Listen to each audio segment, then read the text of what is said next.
Today we have some very simple hacks for your health that have really big results with Brandon from Hyperion Herbs. So you guys, I think, are going to be really excited to hear about this. And I'm also wanting to know in the comments whether you're record, put the comments of the questions of things that you want simple hacks to, whether it be stress or sleep or anything like that in the comments. Hi, welcome, Brandon. Hey, how's it going? Good, how are you?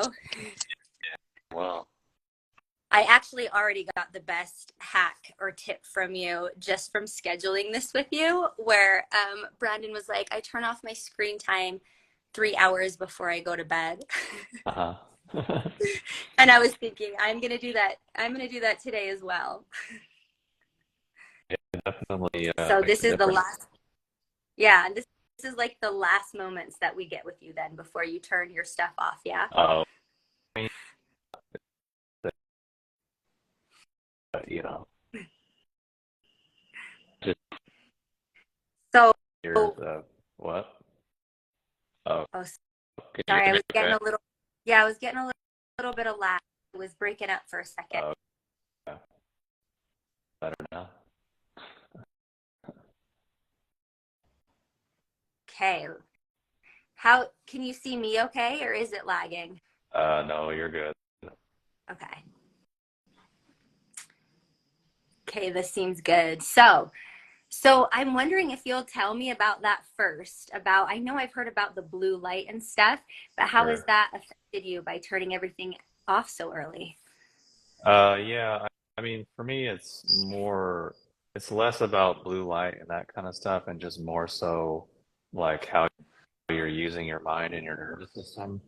Because Mm, if you're trying to like wind down and sleep, usually your mind is trying to go into just a really much different space. So, for example, when you're staring at your phone, you're very much like hyper focused on this tiny little thing, which then that tightens up your optic nerve, puts more blood and energy in your head, and kind of just puts you in a little more of a stressful state.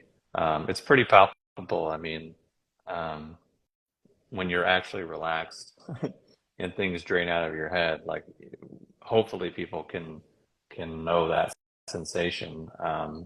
Which I mean, actually maybe not, because I think a lot of people are on their phones and on devices. Like basically, like what I've realized is that most people exist in two extremes. They're either awake and they're sort of just like, oh my God, I'm awake, I'm doing this, I'm doing that, da, da, da. Or they're just completely zoned out and like, oh, I'm asleep. And there's really like nothing in between, right?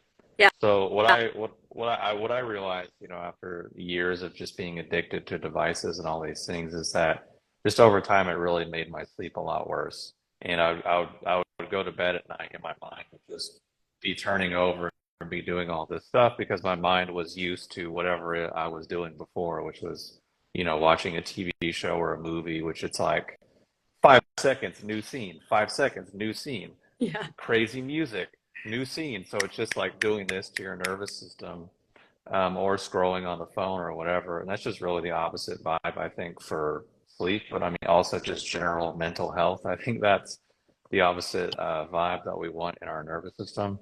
So I just found out for myself, if a few hours or so, it's not a hard rule, but a few hours before I'm going to be going to bed, I just kind of cut out devices and I'm not on my phone. I'll go for a walk. I'll, maybe talk to a friend on the phone or something, or just do random stuff that doesn't involve staring at a screen and being like all in my head and all super stimulated. Um, and Yeah. I just think I've turned a lot of my friends on to that as well who had sleep issues, and it really made a big difference to them. Um, I can feel it already just from the contrast of what you're talking about and trying to remember the last time that happened for me. And like, I right. can feel the opposite of it, like writing something down or hurrying and posting something or like finishing that conversation or, yeah, even watching movies right before bed, you can feel in your nervous system gets your mind on that track of like completing the conclusions and wondering what, especially if it's a stressful movie. Holy cow. Yeah, That exactly. that seems so simple and also really hard at the same time. I think as soon as I try it tonight, I'm going to like really notice the addiction pattern. Sure. Like, how many times do you think I'll reach for my phone before I go to bed? Before, when I Yeah. try to put it away, right? Yeah. I mean, I think, especially if you're someone like yourself or people that might be watching that are, interested in meditation or yoga or improving themselves or tapping into deeper parts of their nervous system, like these, these, I wouldn't say addictions, it's kind of a strong word, but this compulsion to always have stimulation is kind of the exact opposite of, I think, what yoga and meditation and all these other things are trying to accomplish, which is, so it's kind of like what I realized early on in my life is like, okay, if I meditate or something, maybe it's an hour a day, maybe it's 20 minutes, whatever. Okay, now I have 23 hours of the rest of my day. So is that going to support what I just invested time and energy doing, or is it just going to completely counteract it? You know what I mean? So I Definitely. think this is a really important thing for people to kind of start to get a hold on, and or at least develop awareness of, because that's always the first step. Yeah, just start noticing because I do think it's common in my world to have learned that and tried that and maybe even have some success, especially with the listeners tonight Mhm. in the morning. Because I feel like I've heard that so long ago where you start that way and I will like avoid my phone like the plague until I've meditated in the morning. Yeah. But to add that connection to think about detoxing right before bed and how powerful that can be to complete the cycle and all the things, right? Like Yeah. better sleep, better processing in your brain when you're asleep, is a whole nother thing that I want to try now because I don't know why I never have before. And I think there's another benefit, which is your brain needs like downtime, it needs off time. Like especially if you're creative or you're that kind of person or you're doing things in your life, you need spaces where you're literally not doing anything. You're not putting more input in your system. Because for me, that's where I'll get a lot of ideas. That's where things, without me trying, I'll just be sitting on the couch staring at the wall, or I'll go for a walk, and then things in my brain will just kind of click and coalesce. So you really need that sort of some of that space. And then it's funny you mentioned the thing about the morning routine. Uh, I'm actually the opposite. Like as soon as I wake up, I'm ready to go. I start work usually within like 15, 20 minutes of waking up. And I usually get Wow. up at like, I'm usually up around like 6, maybe 7 at the latest. So it's like I'm up, I'm getting things done. So Oh, that's so so it's like kind of the interesting. opposite for me. But also like, I think the other thing that ties in with kind of the larger picture that I'm trying to paint here is organization. Um, Hmm. because if you stay actually organized in your day, then necessarily at the end of the day, you're going to have all this other crap that you feel like you have to kind of get in, like try to catch up on. And then same thing with the morning. It seems you don't have the sense to where your day is something you kind of have to like shield yourself against and like really get prepared for. Yeah, So I think, yeah. I love that. That's a good point. It reminds me of Huberman's research, right? Where sure, he actually said, speaking of that optic nerve, you know this, when you see those long rays of sunlight in the morning and at right, night, that does trigger, right, your bio clock. for sure. So that's a good point too. I'm so excited. I'm so excited that you agreed to do this because there are so many things that even when we're good at it, Mm, that we forget and we need reminders and right, the simpler it can be the better. And I know we've been talking about sure. not only practices but some herbs and things, and when I pulled, the thing that came up the most was stress and anxiety. So I'm wondering if you'd be willing to share some of these things, like simple hacks for stress and anxiety. Yeah, absolutely. I mean, for context, I existed almost exclusively in that state for many years of my life, so I'm very familiar with it. Um, and what I can share is things that made a pretty big difference, to where it's not really so much of a thing anymore, or if it is a thing, it's manageable. It's not, debilitating or overwhelming or destabilizing or whatever. I think I mean, I know. know it's boring and it's kind of a big subject. We don't really have to get into it too much, but being organized is absolutely like when I did that one thing, like my productivity went way up and the amount of hours that I worked went way down, and so many problems in my life just sort of like went away just from actually getting organized. So it's almost like, people look in their closet and it's like, okay, here's my winter clothes go here, my summer clothes go here. Like they have these like kind of basic whatever categories.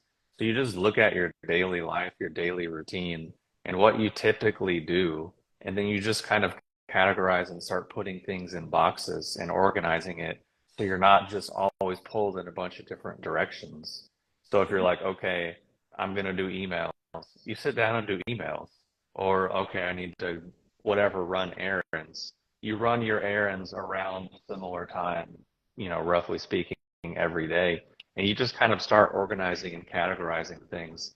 And then people, I think, will be blown away at how much stress and anxiety and stuff will just go away automatically because you're not so like reactive all the time. Especially that combined with the basic sleep stuff, I think can do a lot. Um, Did you say the basil leaves? no, I said the basic stuff that we were saying about sleep. Oh, Uh, the basic stuff about sleep. yeah, I'm sorry, it yeah, glitched out right then. I yeah, wanted to hear it because it sounded like important information. for sure. Yeah, the basic stuff about sleep. And Okay, also, like, what do you think? Was it difficult for you when you first did this? And maybe I'm asking for the mommies who have joined yeah, to wait until that organizational box comes up to address it. Like if you said you're going to do emails from 1 to 2 before you pick up the kids, right. was it difficult to not have time earlier and think, well, I can get this done? And then all of the stuff starts piling on. Um, Yeah, I mean, yeah. I think there's obviously ideals and then there's real life, you know. There's always unpredictables, and especially if you're in a family with a lot of moving pieces and you're responsible for a lot of other people, that's kind of a different situation than myself, which is like solo entrepreneur, and I'm kind of like discipline is very, very easy for me. Like I don't, that's not that difficult. It never has been. I'm just wired that way for whatever reason, for better or worse. But for some people, it's a little more challenging. So at the end of the day, it's you try to understand the idea, the concept, and then start to apply it in your life however you can, and then just make the best of it and kind of make it your own thing. Because there's not really a one size fits all thing. But in terms of like kind of herbal stuff or simple stuff we can consume, I would say one of the first things is changing out our salt intake, because like our adrenals and our kidneys, among a bunch of other functions in our body, need really high quality salt. Obviously, adrenals, stress response, fight or flight, all that stuff. So things like Celtic sea salt, pink Himalayan salt, or Redmond sea salt would be the ways to go.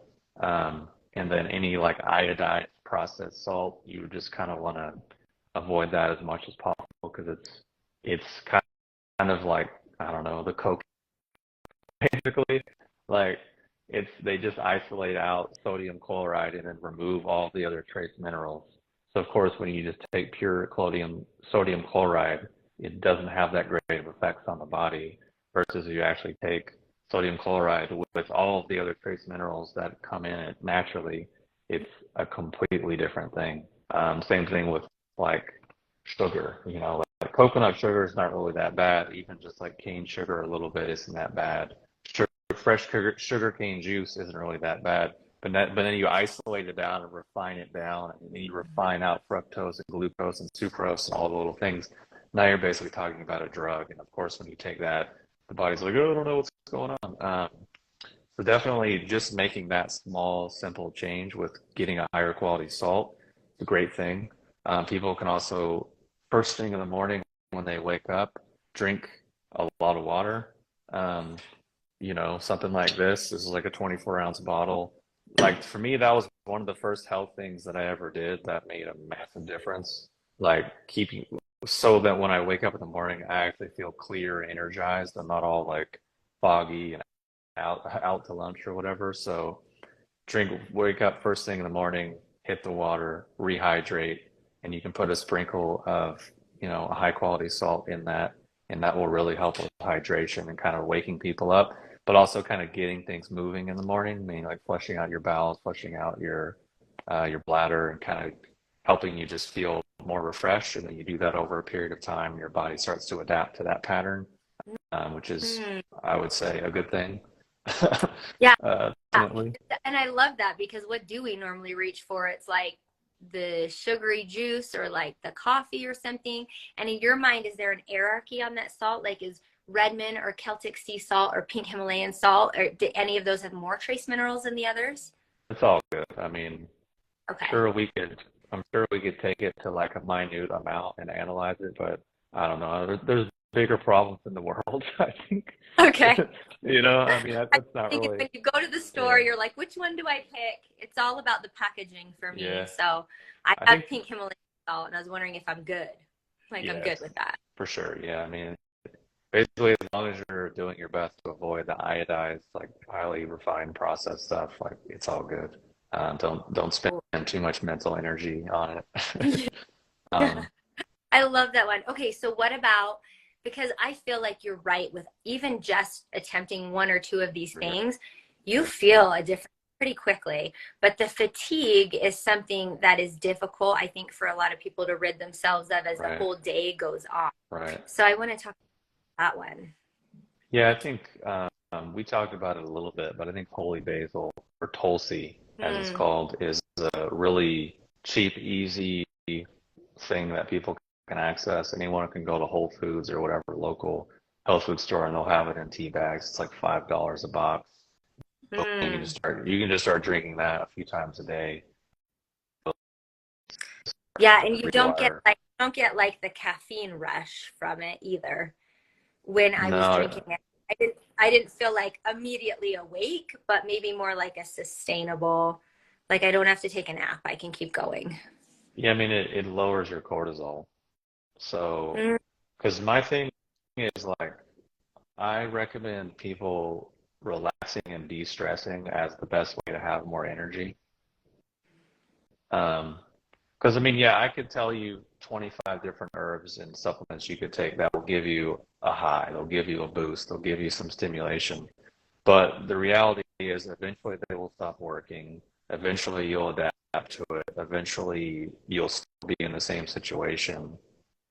So it's like, I think it's a more sustainable route to lower stress, lower your stress level, lower your stimulation, and then you naturally have more energy. And especially if you're doing the other things, like maybe improving your sleep and whatever other stuff we talk about, things can kind of equalize and recalibrate over time.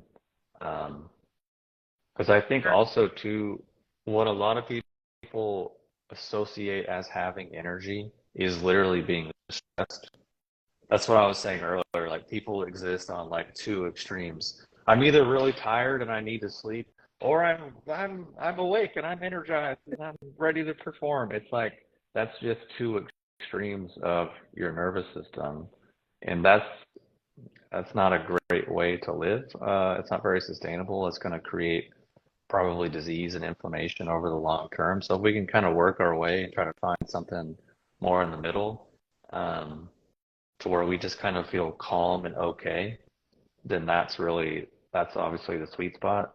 Kind of, because if we're talking about holistic health, we're talking about long-term solutions and trying to help people. Like that's, I think, really where we want to be going.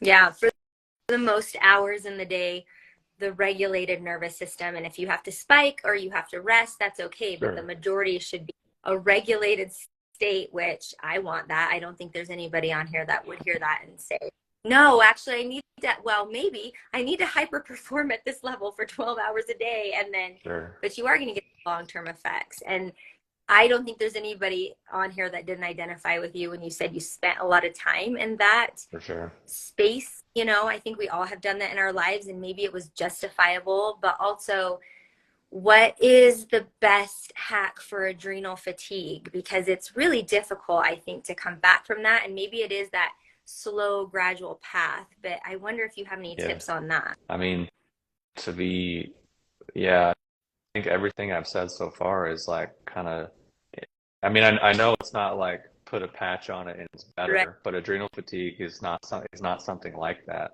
It's something that actually does take a while for the body to, and a lot of basically what adrenal fatigue comes down to is your system is never able to shut off. It's just even Hmm. if you do sleep, your system's still like just like buzzing, so you can never actually dial down. Hmm. So then your adrenals are just always overworked. So these simple things that I've been talking about so far can obviously really help, especially something like holy basil, to actually lower your cortisol and train your body to not function in that state anymore. Um, and then also too, if people really need like something pretty aggressive, like a real sedative, I think, everyone's heard of Epsom salt baths, right?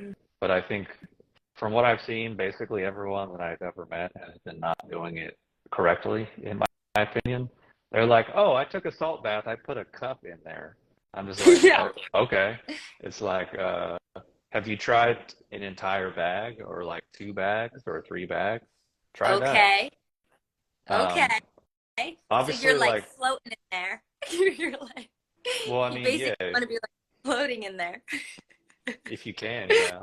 But yeah, if you're gonna be like dosing that many pills, you want to go.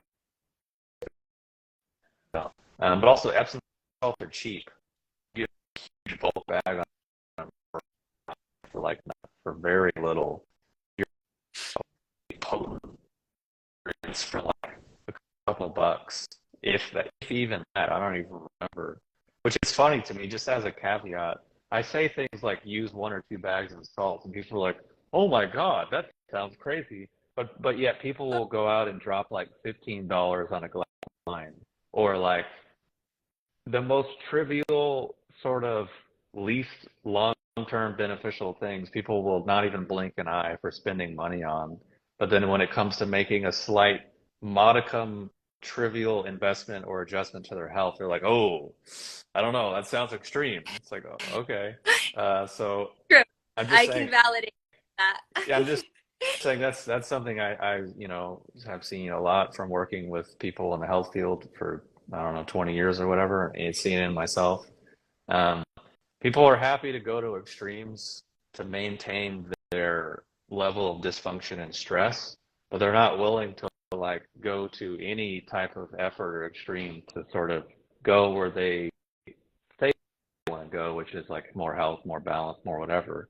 So that's just human nature. I don't have that one figured out yet. But it's That's just something, And I'm glad you pointed it out because if you can just right? point it out and how many times have you spent $15 this week on something that was not lasting and you Right. don't still have today and you maybe can't remember. So go spend that on Epsom salts.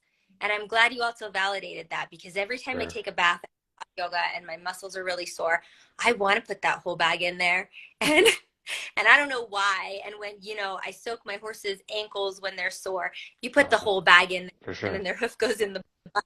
And it's like, yeah, that makes so much sense. And maybe we'll feel so much better if we do it that way. So I think these are all hacks that people want, can easily do, don't hardly cost any money. And Exactly. it's the reminder from Brandon to be like, do this. You're already spending the money on it. I mean, I bought a keychain for $15 the other day that I didn't. Exactly. Yeah. I mean, it's like, would you pay 15 bucks to have the best night's sleep that you've had in years? I would. Like, I mean, is that's a I've no-brainer. I've spent more than that on yoga nidra meditations from people that I wanted to listen to, right? Or an NLP course to do my, to listen to that when I go to sleep. So Yeah, I love that every time I talk to you, you just bring so many concepts back to something that is reachable right. and simple and Hmm. just kind of like, you can all do this. Like, Right. let's just remember. Yeah. Sure. I love that. All right. What else? Do you have anything else in your mind that you feel like we really need to know? Oh yeah. I mean, I would a lot about really this whole thing about all the time. Um, And to make this more practical, I'll share something that will sound weird to people, but I just want to have more mindfulness, probably get rid of, probably get rid of a lot of anxiety, because that's why people don't often indigestion. People have crazy dreams. They think it's like a profound thing. Oftentimes, it's literally just indigestion or in their life. Oh, it's a significant meaning. No, it means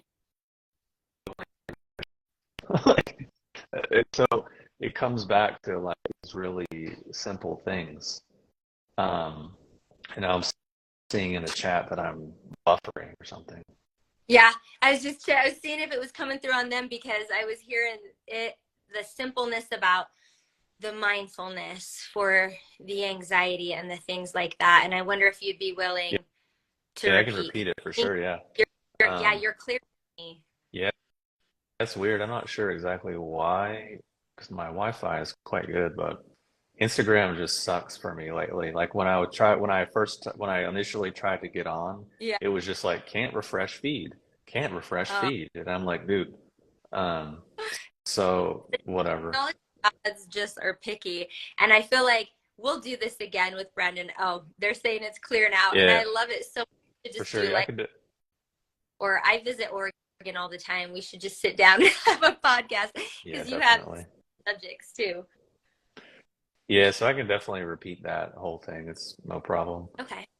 Basically, I'll share something that I think will initially sound weird to people and foreign, but it's something that will definitely improve sleep, definitely improve digestion, easily decrease anxiety and indigestion, and allow people to actually be more mindful and generally a bit more human, dare I say.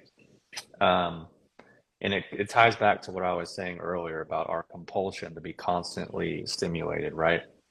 Um, so basically, the hack and the tip is whenever you eat a meal, just eat the meal. Don't look at your phone. Don't read a book. Literally, just sit there and eat your food. And if you have people around, like, I don't know, talk to them, connect with them, share a meal, and literally give yourself space to eat and enjoy your food without something just jamming in your face. Because that causes a lot of indigestion.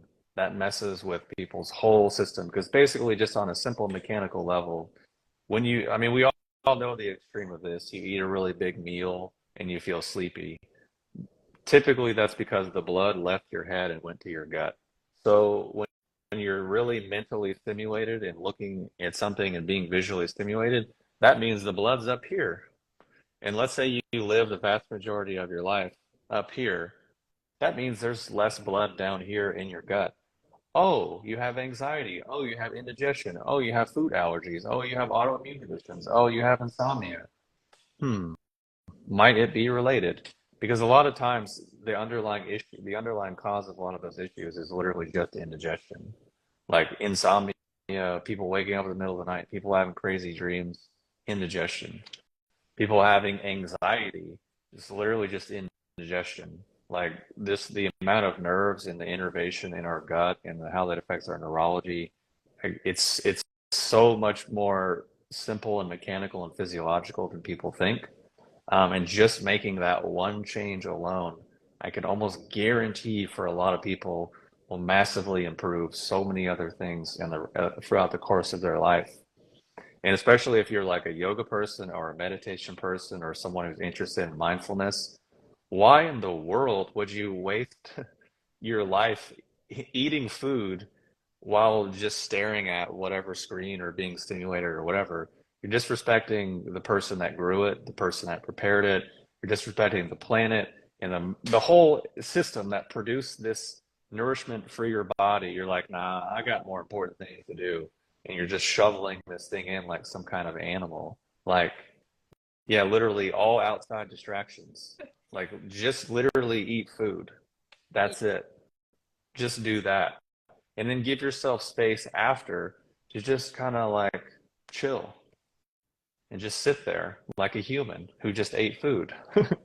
That, this thing we allegedly need for nourishment, just give yourself that space. And I can guarantee you that will help a lot of things. I've had friends that have got on board with that, who used to have really bad acid reflux and indigestion, pretty much went away just from that one change. And then, but the thing is like now they get it. Now they're converted because they used to hang out with me and we would go out to eat. And I'm looking around and I'm like, dude, these people are out here allegedly at a social activity, spending all this money, but everyone's on their phone. No one's even talking to each other. No one's even connecting. No one's even literally in this room. Everyone's like checked out on all these different things. So I'm just kind of like, what world, what planet did I get dropped in? You know what I mean? Um, so I, it's just like, I know I so the, like to play that game sometimes just for yeah, fun. I like go sit at my kids' activity, or like you said, you're waiting for your food somewhere and just put your phone down, start looking around and see how long you can last. But also noticing sure, how lone you are in that, and it's really uncomfortable and awkward. And I, like I said again, I love how simple you're making it. right, It's like, don't believe, try it, right? Like for just do sure, it. I'm telling you, all of these symptoms will go away. But also in my mind, I'm thinking of all the complex connections which you're mentioning too, which is like your enteric nervous system. How powerful is exactly, that? To be mindful, like we're like, oh, be mindful when you're talking to someone, be mindful when you're doing your practice, be mindful, right? But to be mindful when you're eating is such powerful respect for the energy exchange and the movement, and it's signaling your enteric nervous system, which is affecting your brain. And it's also a really great practice in non-reactivity. Like I've noticed, I've been cleaning up my diet because I'm on a dieta right now. mm, And one thing that's really powerful I've noticed for me is to be able to take a deep breath when I think I have to look at something or eat something quickly. right, And I pause and do the simple practice that you're offering. sure, Noticed, and I'm not very great at it, and I'm practicing it, and also mostly in awe of noticing how good I thought I was at mindfulness, and that this is an sure, area that really stands to have a lot of need for improvement. That is, I don't actually reach for the foods that I normally would, or I would eat them differently, or I would interact with them differently. And it is a really powerful way to take all of that back. And in all of right, the processes, you're affecting your anxiety, right? You're affecting your physiological sure, system, your brain. And so it is purposeful to like simplify it and just say, like a human would, just eat their food. right, Do that. Oh my gosh, I love that so much. And I'm in the middle of feeling that like sure, experientially right now with this dieta. And I'm like, holy cow, how is it like that I have been putting these things in my body not mindfully? And what are they doing? right, You can feel that. Like you can feel it when you suggested that tea to me. And I was mindful about it, mm, the energy that it carried and like what it did to my body and my mind, as opposed to like just shoving things in my mouth or doing them while I'm hurrying getting my emails answered or right, whatever. Yeah, it's really cool. yeah. And that everyone I mean, on their phone. Yeah. most of the stuff that I've been saying so far is almost kind of a choose your own adventure sort of thing, where it's like you can do it, and it seems really simple and kind of dumb, but if you actually do it, there's a transformational kind of personal growth element to it, whereby you actually start to learn from your own experience, and then that changes things around. And to me, that's a lot more powerful than someone just telling you what to do or you just doing something because it's someone said it was good for you. You know what I mean? But especially with food, because that's like such a major thing for people. And at least for me, for most of my life, I just emotionally ate. And even, over the last few years, I've really experimented with eating a lot less. Like, because I just really questioned how much do I actually need versus how much am I just needing to feel full or trying to get some sort of thing. Um, so whereas now, like, I don't know, I don't really get any type of emotional thing from food anymore. Like I Mm. could eat, I've done experiments. I went years without eating any sweets, like literally nothing, no sugar, nothing. And what And happened? that was uh, nothing. It was just didn't eat it. I was just kind of like, eh. Because basically I did that for a while and then I lost all of the emotional connection to it. So when I ate it, I would actually just taste it and I'd be like, eh. And for most American sweets, they're just aggressively too sugary. So I was just kind of like, this is disgusting. And I just naturally had no appetite for it. And then recently I did another experiment where I was like, I'm going to eat sweets every day. I'm going to eat cookies every day for like a month or two, Oh see my what God. happens. Um, so then I did, and then I was like, yeah, nothing. Like I don't feel anything. And then I don't really, yeah, I just stopped because I was like, it's like not am I getting anything from it, which is a huge cry because for the vast majority of my life, I would have to eat like a huge bowl of ice cream every day, and have to eat all these sweets all the time for like my childhood and my teenage years. So like I just this is why I'm saying so many different things is because no one told me those things. I just did the experiment, observed how I responded, and then just followed that experiment. And then I learned, oh, I was eating all this stuff because I just was emotionally whatever, and I actually don't even really need it. And I think this ties into everything we've been saying about, I've been saying people exist on two extremes of their nervous system. Like I'm either super tired and I need to go to sleep, or I'm kind of buzzed and I'm all stressed. So whether it's food or sleep or relationships or whatever, what I realize is that a lot of the time we are reactive and showing up in just that sort of, in that kind of extreme way, either one side or the other. And in the same way that I think people eat and consume things that maybe don't really even need or really even want or like, I think people, myself included, make life decisions from the same place. So where that becomes important is if you're getting into a relationship from that place, it might not work out that well. You're choosing your career from that place, might not be that fulfilling. And then what's going to be the side effect of a dysfunctional relationship? Stress, anxiety, indigestion. I can't sleep. I have body pain. I have body aches. What's going to be the side effect of having a career that you really don't like and is really grinding you down? All of those negative things. Then what's going to happen? Oh, I feel like crap. I need to take all these drugs. I need to take all these supplements. I need to drink alcohol. I need to do all these coping mechanisms. So the whole thing kind of comes full circle to like when you actually start to recalibrate some of these basic things and start to have some degree of more balance in your nervous system because it's always a work in progress, then actually a lot of things start to come into focus and then you can make decisions from that place, which then kind of is actually holistic because you've actually addressed the root cause and looked at your life as a whole and removed the inflammatory causes for the things. So then you naturally feel better. So then your life naturally supports feeling better. And that's a whole different kind of cycle. So hopefully that makes sense. It's a bit of a tangent, but long story short, stop looking at your phone when you eat your meals. And 3 hours before bed. No, it's a beautiful canvas. I think it's kind of what circles back and sums everything up. And I just heard Sure. Brenna Brown put some new research out, Mm. reframing the context of midlife crisis. And I think I have to admit I'm there in that category of age For where sure. I'm like that demographic she's talking about, right? I won't speak for you.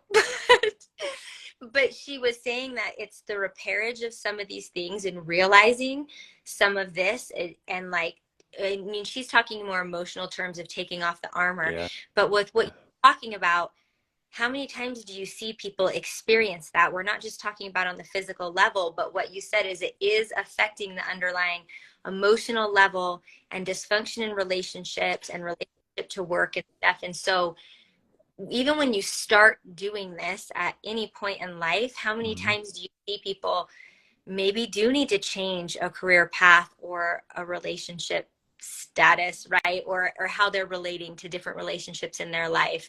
It seems like one goes with the other, don't you think? Yeah, I think for me, I can speak for myself that I realized at a certain point that the vast majority of the conflict, stress and discomfort that I'd experienced in my life, I caused. So once I realized that, I was like, ah, damn. Yeah. That's that Yeah. one. That was like kind of like tragic humor. But on the bright side, I could like, okay, well, I can just not do those things anymore. Cool. I don't have to repeat that. Great. And I think honestly, for a lot of people that I've met, the same exact thing is true. And I think a lot of times we know what to do. We might know this thing's bad, or we know this whatever it is not great, and maybe we should make a change. Somewhere we kind of know it, but we're looking for all these other reasons and justifications and coping mechanisms and things, which in my opinion is kind of like procrastination. Like for example, after being in like the self-development, personal development field and all these things for many years, I realized that a lot of it was literally just procrastination. Like people, we know what we need to do. At least we know something we should do to at least get started. Maybe it's not the big piece of the puzzle, but it's at least a piece, and we know it. It's somewhere in our gut or in our heart, like we know the thing, but we're just looking for, well, let me check the research. Well, what does this person say? Well, what does that person say? Well, then we go on this whole like journey, when in reality it just comes back to something very simple.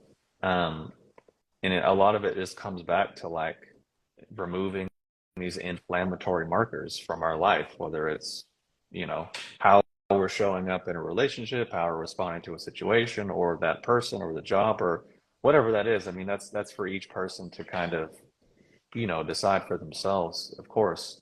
But at least for me personally, these are all things that have been incredibly useful and very, very helpful for me. Yeah. And I think also what you were saying earlier about the midlife crisis, I think that's I mean, I have like kind of a rough theory about that, which is just kind of the hormonal changes that men and women go through around sort of midlife. Because like at least for me, I can speak as a man, like I feel like when I was like had a lot more testosterone, was really loaded up in my, early 20s. There's a lot of stuff I could deal with, a lot of stuff that I wanted to do and how I behaved in relationships I could tolerate. Now that I'm older, I'm just like, maybe it's the hormones, maybe I'm older and wiser or lazier, but I'm just like, yeah, I don't know. I just have no energy for that anymore. Like I just don't, because it's not really, a sustainable thing. So hopefully we should be getting a little older and wiser and a little more, judicious and efficient with our energy. Yeah. And we have to. And I think that's kind of what Brenna Brown's research was saying, is your intuition is right on. And I always think our intuition should go hand in hand with the research, which was that there comes a point where she says the universe, she grabs you by the shoulders and is like, shit's getting real. Like you got to make a choice now. Yeah. Like maybe we're able to sustain this for this period of your life, but at this point, it's time to make a more intentional change. Or like you said earlier, that I wanted to double click on, Mhm. that is where we start seeing the dis-ease, right? And the Yeah. fatigue, the gut health issues, and the things that people start asking you about on your videos and on your YouTube, Hmm. about those things. And it's like, that's because that's now catalyzed as a problem now, right? Where I think you can get away with it for quite a while.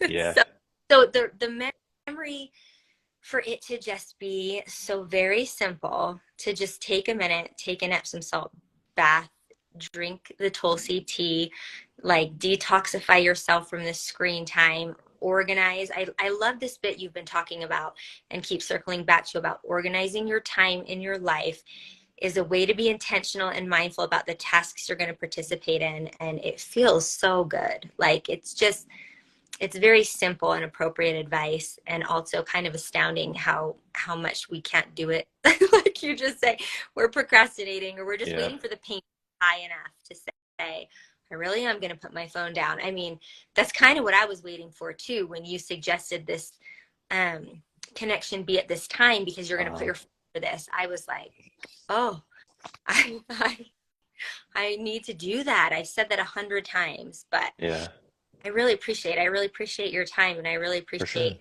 the self-research that you've done to be able to give us this stuff and your willingness to show up and keep talking about it.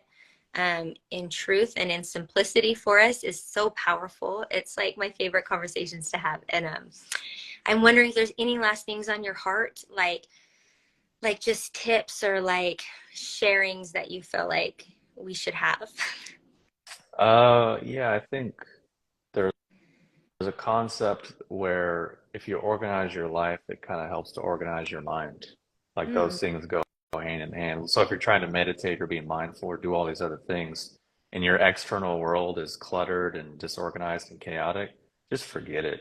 Like, because as soon as you sit down and put your attention inwards, you're either A, going to be confronted with all of your chaos and all of your discomfort and all of your disorganization, or B, you're just going to check out and disassociate and get lost in some whatever flight of fancy, some sensation, some memory, some thoughts, some emotions, and whatever. And then that's going to be a whole thing. Neither of which are actually developing the quality that we would probably want to develop in terms of doing any kind of introspective sitting kind of practice. So that's kind of where the rubber hits the road on that. But at the same time, it's like, it's not my idea. If you look at the basic teachings of like pretty much any tradition, it's always like morality and ethics, meaning like get your shit together, like sort your life out. If you can't actually sort your life out and do these basic things, like forget about everything else afterwards because it's just not going to be, it's not even, the door is not even open. Because like I said, you're going to go inside and it's either A, chaos, pain, fire, destruction, which that's a little less likely. Is more so just going to be distraction, disassociation, sensation, memory, emotion, whatever. And that's just like a whole other thing. So all the stuff that I'm saying seems kind of mundane and basic, but for people who are actually crazy enough to apply it and actually look at it and see how it affects them, there's a lot in there. Um, which leads me to kind of my last point, which is made me think of it. You were talking earlier about, you know, midlife crisis, reevaluating things, and then the universe, eventually just kind of hitting you upside the head and being like, hey, you might want to check this out. Um, and so, I've been making YouTube videos since 2009, I guess, right? And the first however many years, it was just all like herbs and supplements and whatever. And I own an herb and supplement company. But yet I haven't really made much video or content about herbs and supplements in like a really long time. And people are like, why? Why are you talking about relationships? Why are you talking about politics? Why are you talking about mindset? Why are you talking about psychology? And why I'm doing that is because at a certain point, that's what's making people sick. So sure, I'll sell you products till the end of time, gladly. But ethically speaking, I would like for you to actually get better and maybe remove the cause of the problem in the first place. That would be great. So that's kind of why these other things are appropriate. So, I mean, like, I can't tell you the amount of like really health conscious, really progressive minded, people that I've met, right?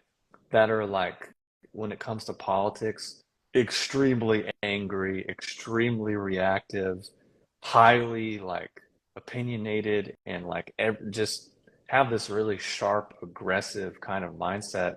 And I'm like, okay, that's making you very sick. Absolutely guaranteed. That emotional toxicity is completely negating and polluting all the other good things that you're saying you're doing for yourself. And the same thing could go for a relationship or whatever. Like it doesn't. So that's kind of why I've talked about those things and also given people maybe more how to think, what questions to ask, and less of here's what to think, here's what to do, here's what you should do, which I think sometimes is maybe more so what people want, which I get it, but also too like I respect everyone as an adult. I assume everyone is intelligent and cognizant and like an autonomous, independent individual. So I give them that respect and that assumption so that I talk to them as such and say like, here's the information. I think you can, figure this out to some degree for yourself. If not, like I'm here to help. But I think that's more, in my opinion, kinder, more respectful and more effective than just telling people what to think, what to do, what to believe, and all these kinds of things. So those are just a couple of last points that I wanted to add in because these different things were kind of popped up as what you were saying earlier. Thank you. Yeah, and I think it's super relevant. And For sure. then people who haven't joined, I saw some of my friends on here that maybe don't know about your YouTube channel. Yeah. So I'm going to tag this and we'll repost it on the podcast and on YouTube and tag you. But Brandon's Hyperion Herbs TV, Mhm. and also on Instagram and also all the content you put out, I will tag. But providing information is huge. Yes. And I love that. And I love your approach. I identify with it. And I identify with that because they want to make the choices, but they just want the tools and the support to even sometimes be told, Yeah. here's the education and you are sovereign and you can make the Hmm. decision. And I truly believe in the goodness of people Yeah. too, and that the best out with that approach. I really appreciate you giving respect to me and your viewers and Sure. that. So thank you so much, Brandon. Yeah, I think it goes back to video I put out on Instagram, I don't know, a month ago or 2 months ago, and then I originally put it on YouTube like, I don't know, 8 years ago or something, where I said that if we simplify what people are wanting from self-help and spirituality, comes down to one or three things. A feeling of you are okay, it's going to be okay, and you can do it. Emotionally speaking, that's really what I think drives people and what people are looking for in terms of wanting content. Because sometimes it is as simple as someone saying like, "Oh yeah, you can do it, and you should do this," and they're like, "Oh, the person said I can do it, so maybe I can." Even if it's as literal as like drink spring water instead of tap water, or like simple things like that. So I mean, I get it on an emotional level, and I think ultimately those three things are what drives people. Yeah. Um, and just as humans, we have like value, power, and safety are our core emotional needs.